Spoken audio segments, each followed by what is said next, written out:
This 5-minute solution will show you how to take screenshot and find Steam games screenshots. Follow these easy steps. Launch your Steam and click on Steam menu. Click on Settings and a pop-up window will appear like this. Here search for in-game and then you have to click on it and scroll down.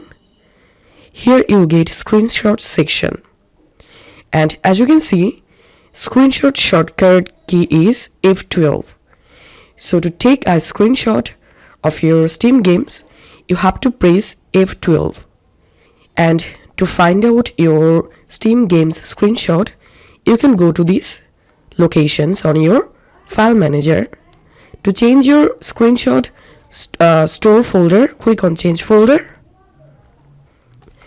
and from here you can simply select the folder where you want to save your Steam games screenshots. After selecting the folder, click on select folder, and this is how we can take and find Steam games screenshots. If you find this video helpful, make sure to subscribe 5-minute solution.